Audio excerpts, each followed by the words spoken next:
आम जनता पाई पाई इकट्ठा करके जैसे तैसे वो ईएमआई पे गाड़ियां ले रही है। मुंह उठाकर तुमने पॉलिसी लॉन्च कर दी बिना ये समझे कि इस पर क्या इंपैक्ट पड़ने वाला है, उसके इंजन पर क्या खराबी आने वाली है। पर इसका रिसर्च का काम जनता खुद करेगी। जब खराब होगा तो बता देना, खराब हुआ हम पॉलिसी वापस ले लेंगे। पॉलिसी लाने से पहले उसकी वैकल्पिक व्यवस्था सरकार को करनी चाहिए थी कि नहीं करनी चाहिए थी। नहीं तो किसी दिन दिल्ली की तरह कानून लाएंगे कि जो गाड़ियां 2023 से पहले बनी हैं, जिनमें E20 फ्यूल अच्छे से यूज नहीं हो पा रहा है, वो गाड़ियां बंद। पहले आप ये समझिए कि एथनॉल क्या होता है और एथनॉल पेट्रोल क्या होता है। एथनॉल गलने से निकलने वाला एक द्रव्य होता है जिसका विभिन्न प्रकार के रासायनिक प्रोसेस के द्वारा पेट्रोल में मिलाकर एथनॉल पेट्रोल बनाया जाता है। अब अगर आपको कहीं एथनॉल पेट्रोल मिलता है तो उसमें सिंबल होगा E5। इसका मतलब है कि 95% पेट्रोल है और 5% एथनॉल मिलाया गया है। E20 इसका मतलब है 80% पेट्रोल है और 20% एथनॉल मिलाया गया है। तो अभी भारत में यही E20 एथनॉल पेट्रोल मिल रहा है, यानी कि जब आप पेट्रोल डलाने जाओगे तो आपको 80% पेट्रोल मिलेगा और 20% उसमें इस एथनॉल का मिश्रण मिलता है। अब जब एथनॉल को पेट्रोल मिलाकर मिश्रित फ्यूल बनता है तो उसे हम फ्लेक्स फ्यूल कहते हैं। तो कुल मिलाकर एथनॉल पेट्रोल के फ्यूल को फ्लेक्स फ्यूल कहा जा सकता है। क्योंकि एथनॉल अपने आप में अल्कोहल होता है, यह गन्ने के अलावा स्टार्च फसलों से भी मिल सकता है, जैसे कि मक्का की फसल, पर प्रमुख रूप से यह गन्ने से प्राप्त होता है। तो गन्ना एथनॉल के लिए प्रमुख स्रोत हो गया तो गन्ने की राजनीति भी अच्छी खासी हो जाएगी। गन्ने की पराई कहाँ होती है? गन्ना मिल में। तो गन्ने के मिल में भी अच्छी खासी राजनीति हो जाएगी। वहां से निकलेगा एथनॉल, कहाँ बिकेगा? कंपनियों में। क्योंकि भविष्य में अब यह फ्लेक्स फ्यूल यानी एथनॉल की मात्रा बढ़ने वाली है। भारत में अभी E20 है, ब्राजील में 27 है, तो भविष्य में इसकी मात्रा बढ़ेगी और एक समय ऐसा आएगा कि 100% एथनॉल से गाड़ियां चलेंगी। और ऐसा नितिन गडकरी ने कहा भी है। और वह जिस टोयोटा गाड़ी का इस्तेमाल करते हैं वो कहते हैं कि वह 100% एथनॉल से चल रही है। तो भविष्य में जो कंपनी एथनॉल से संबंधित होगी स्वाभाविक है उसको लाभ होगा। ऐसी ही दो कंपनियां हैं जो नितिन गडकरी के बच्चों के नाम है। तो एक कंपनी का नाम है मानस एग्रो जो सारंग गडकरी के नाम है, और दूसरी है सियान एग्रो जो निखिल गडकरी के नाम है। सियान एग्रो रजिस्टर्ड भी है और इसने पिछले 3 साल में अपने शेयरों में लगभग 3000 गुना की वृद्धि की है। तो क्या इस वीडियो के माध्यम से मैं गडकरी की शंका पे शक कर रहा हूं? देखिए, इससे वह पक्षपात हो जाएगा। अगर वीडियो को सही दिशा में ले जाना है तो मुझे 3 स्तर पर मूल्यांकन करना होगा। पहला गडकरी की मंशा पर, दूसरा एथनॉल के प्रयोग की मंशा पर और तीसरा सरकार की मंशा पर। सबसे पहले एथनॉल के प्रयोग की मंशा पर हम लोग बात कर लेते हैं। जो एथनॉल यानी फ्लेक्स फ्यूल का हम प्रयोग कर रहे हैं, इसके कई सारे सकारात्मक और कई सारे नकारात्मक प्रभाव हैं। अगर सकारात्मक प्रभाव ज्यादा है, नकारात्मक प्रभाव कम है, तो निश्चित तौर पर यह योजना तीव्र गति से लागू करनी चाहिए, शायद इसलिए की जा रही है। तो इसका मूल्यांकन सबसे अच्छा तब हो सकता है जब इसके हम सकारात्मक प्रभाव को समझें। और एक्चुअली एथनॉल के प्रयोग के सकारात्मक प्रभाव की एक लंबी लिस्ट है। जैसे एथनॉल का अगर प्रयोग बढ़ता है तो क्रूड ऑयल का जो हम आयात करते हैं वो निश्चित तौर पर कम हो जाएगा। इससे हमारा फॉरेक्स रिजर्व बढ़ेगा। यहाँ तक कि एथनॉल के प्रयोग करने से कार्बन एमिशन भी कम होगा और जो गन्ना कर रहे हैं किसान है उनकी आय भी बढ़ेगी। इससे रूरल इकोनॉमी पे भी इंपैक्ट पड़ेगा पॉजिटिवली। यहाँ तक कि जो ये एथनॉल है यह कचरे से भी प्राप्त हो सकता है, तो कचरा मैनेजमेंट भी एक बहुत बड़े स्तर तक किया जा सकता है। ऐसी ही लंबी लिस्ट है एथनॉल के प्रयोग के लिए और इसके सकारात्मक प्रभाव निश्चित तौर पर पर्यावरण के लिए और कई सारी चीजों के लिए देखे जा सकते हैं। पर यह इसका केवल एक पक्ष होगा। दूसरा पक्ष भी समझना है कि इस एथनॉल के प्रयोग से नकारात्मक प्रभाव क्या होगा कि सरकार उनको नजरअंदाज कर रही है। जैसे जो कारें 2023 से पहले बनी है, क्या उन कारों के इंजन E20 फ्यूल को यूज करने के लिए तैयार है? क्या उनका इंजन इस प्रकार से बनाया गया है कि अगर भविष्य में इथेनॉल की मात्रा बढ़ाई जाए तो उनका इंजन अच्छे से काम करता रहेगा? जवाब है नहीं।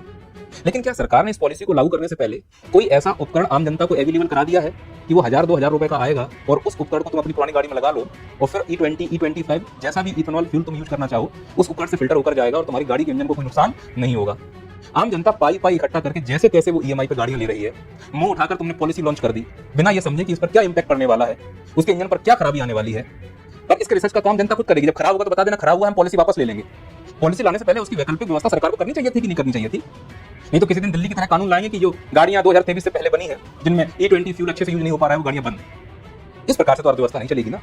क्या इस स्तर पर सरकार ने मूल्यांकन किया? मेरा दूसरा प्रश्न सरकार से कि ठीक है एथनॉल आपने पॉलिसी ला दी, कल को E30 भी कर लो आप, फिर जो इंजन की खराबी होगी वो जो बीमा कवर करने वाली कंपनियां हैं, क्या सरकार ने इनको गाइडलाइन जारी कर दी है कि यदि पुरानी गाड़ियां जो E20 यूज कर रही हैं उनके इंजन में कोई खराबी आती है, इंजन सीज होता है वगैरह वगैरह, तो तुम्हें उसे बीमा में कवर करना होगा? क्या सरकार ने इस प्रकार का कोई दिशा निर्देश जारी किया है इन बीमा कंपनियों के लिए? जवाब नहीं। बस पॉलिसी लॉन्च कर दी। तो स्वाभाविक है जब तुम पॉलिसी लॉन्च करोगे तो गाड़ियां खराब होंगी। पॉलिसी लॉन्च करोगे, बीमा कवर कंपनियों को उसमें कवर नहीं करना पड़ेगा। ये बीमा कवर कंपनियां किसकी हैं? बड़े बड़े उद्योगपति बिजनेसमैनों की।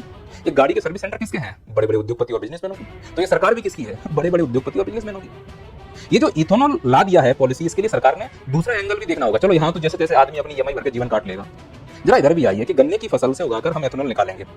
निश्चित तौर पर उसकी मात्रा पिरोई में निकलेगी। लोग अब ज्यादा गन्ने की कृषि करेंगे। गन्ने की कृषि और धान की कृषि पानी मांगती है। भारत में जितनी कृषि होती है ना, उसमें गन्ने और धान की कृषि 70% पूरी कृषि का पानी यूज करती है। और पानी की किल्लत तो वैसे इस देश में है।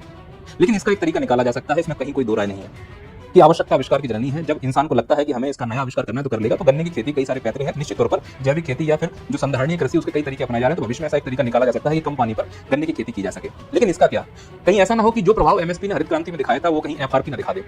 याद करो हरित क्रांति ने किस पर जोर दिया? पूरे देश ने फिर गेहूं और चावल उगाए, दाल उगाना भूल गए, तिलहन उगाना भूल गए। आज कंडीशन क्या हुई इस देश की? दाल और तिलहन का हम आयात कर रहे हैं। सबसे बड़े उपभोक्ता भारत, सबसे बड़ा आयातक भारत, सबसे बड़ा उत्पादक भारत, कमी नहीं पूरी कर पा रहे हैं। तभी तो खाद्य तेल की मात्रा देखो कितना कंज्यूम करते हैं, उसकी महंगाई कितनी ज्यादा हो गई है। कहीं ऐसा ना हो नीति निर्माताओं से गलती हो जाए कि वह भी सिर्फ गन्ने पर इतना फोकस करवा दें एथनॉल उत्पादन के चक्कर में, ज्यादा लाभ के चक्कर में, कि भविष्य में खाद्यान्न का उत्पादन कम कर दें और खाद्य संकट भविष्य में होगा, जनसंख्या बहुत ज्यादा है, तो कहीं इस रणनीति के चक्कर में लोग भूखे न मर जाएं, यह भी सोचने की जरूरत है। तो ये हो गया एथनॉल की मंशा, एथनॉल के क्या सकारात्मक प्रभाव हो सकते हैं, क्या नकारात्मक प्रभाव हो सकते हैं, मैंने उस पर चर्चा कर ली। अब एथनॉल को लेकर सरकार की क्या मंशा है, सरकार मंद मंद क्यों मुस्कुरा रही है, एथनॉल लागू होने के लिए सरकार इतनी उत्सुक क्यों है? इसके पीछे की मंशा स्पष्ट है कि सरकार को टैक्स की प्राप्ति होगी। सर कैसे टैक्स की प्राप्ति होगी? अरे भाई तुम एक बात बताओ, कुछ भी चीज खरीदोगे टैक्स देना पड़ेगा। अब अगर एथनॉल मिश्रित तुम चीजों का उपयोग करोगे, गाड़ी खराब होगी, माइलेज कम होगा, बार बार पेट्रोल डलाओगे तो टैक्स आएगा, नई गाड़ी खरीदोगे तो टैक्स आएगा, गाड़ी खराब होगी सर्विस सेंटर जाओगे तो टैक्स आएगा, तो निश्चित तौर पर सरकार को इसमें टैक्स की प्राप्ति होगी।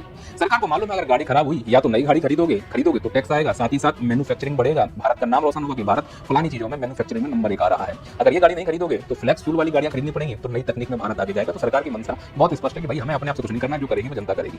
दूसरा ये है कि ये बात सही है कि माइलेज कम हो रहा है इस फ्लैक्स फ्यूल के चक्कर में एथनॉल की मात्रा मिलाने से, क्योंकि हमारे इंजन वैसे है ही नहीं और कई सारी रिपोर्ट्स में आ रहा है माइलेज कम होगा, बार बार पेट्रोल डीजल डलाने जाओगे तो स्वाभाविक है कि उसके लिए और ज्यादा कच्चा तेल आयात करना पड़ेगा। अंतरराष्ट्रीय स्तर पर कच्चा तेल अभी सस्ता है, खूब ढेर सारा आयात करेंगे, पर इसको फिल्टर करके नया पेट्रोल डीजल बनाने का काम कौन करती है? Refineries company. यह किसके अधीन है? सीधी सी बात है, अंबानी और विभिन्न प्रकार के उद्योगपतियों के अधीन है। तो इस प्रकार से ज्यादा अगर डीजल पेट्रोल का कंजप्शन होगा तो निश्चित तौर पर उसका क्रूड ऑयल आयात किया जाएगा। अब ये कहा जा रहा है कि अंतरराष्ट्रीय स्तर पर क्रूड ऑयल सस्ता है, तो भारत में सस्ता क्यों नहीं मिल रहा है? क्योंकि बीच में बिचौलिया बैठे हैं। तो यह सरकार बिचौलियों के लिए काम कर रही है। तो निश्चित तौर पर एथनॉल से पर्यावरण पर सकारात्मक प्रभाव पड़े न पड़े, आम आदमी की कमर टूटेगी, इसकी मैं गारंटी देता हूँ, वो भी लिख के।